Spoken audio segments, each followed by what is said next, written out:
Malakim Bet, Chapter 5.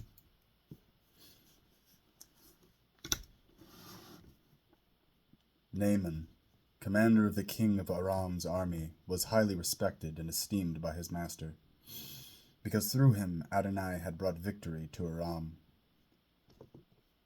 But although he was a brave warrior, he also suffered from tzara'at. Now on one of their raids into Israel's territory, Aram carried away a captive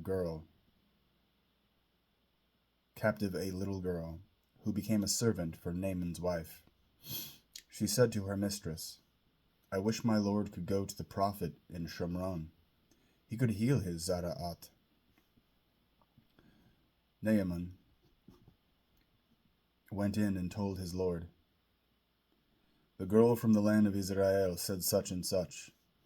The king of Aram said, 'Go now, and I will send a letter to the king of Israel.'" He set out, taking with him 660 pounds of silver, 6,000 pieces of gold, and 10 changes of clothes. He brought the king of Israel's the letter, which said, "When this letter reaches you, you will see that I have sent my servant Naaman to you, so that you can heal his tzara'at." When the king of Israel finished reading the letter, he tore his clothes. "Am I God, able to kill and make alive?" he asked, "so that he sends me a man to heal of tzara'at?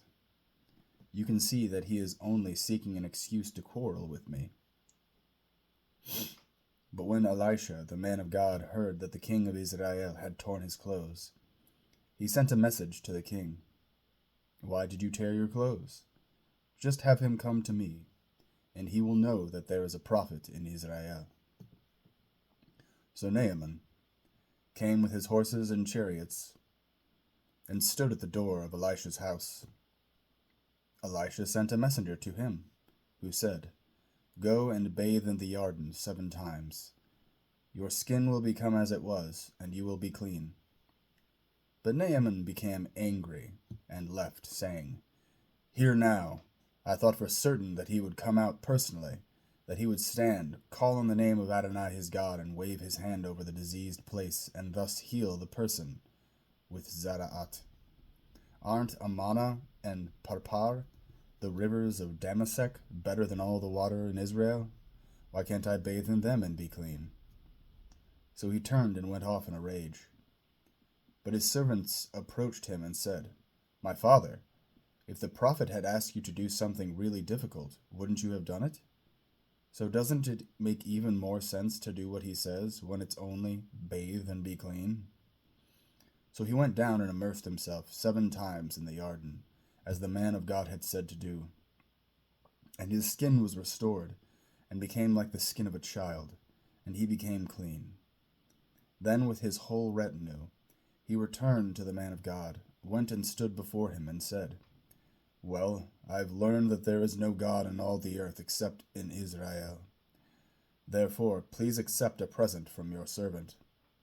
But Elisha answered, "As Adonai lives, before whom I stand, I will not accept it." And despite his urging him to take it, he refused. So Naaman said, "If you won't take it, then please let your servant be given as much earth as 2 mules can carry. Because from now on your servant will offer neither burnt offerings nor sacrifices to other gods, but only to Adonai. Accept this, and may Adonai forgive your servant for it, when my master goes into the temple of Rimmon to worship there, and he leans on my hand, and I bow down in the temple of Rimmon. When I bow down, may Adonai forgive your servant for this." Elisha said to him, "Go in peace." Naaman had gone only a short distance from him, when Geichazi, the servant of Elisha, the man of God, said to himself, "Here, my master has made it easy on this Arame, Naaman, by not accepting from him what he brought. As Adonai lives, I'll run after him and get at least something from him." So Geichazi hurried off after Naaman. When Naaman saw something running after him, He got down from his chariot to meet him and asked, "Is everything all right?" "Yes," he replied. "My master sent me with this message. 2 young men have just now come to me, guild prophets from the hills of Ephraim.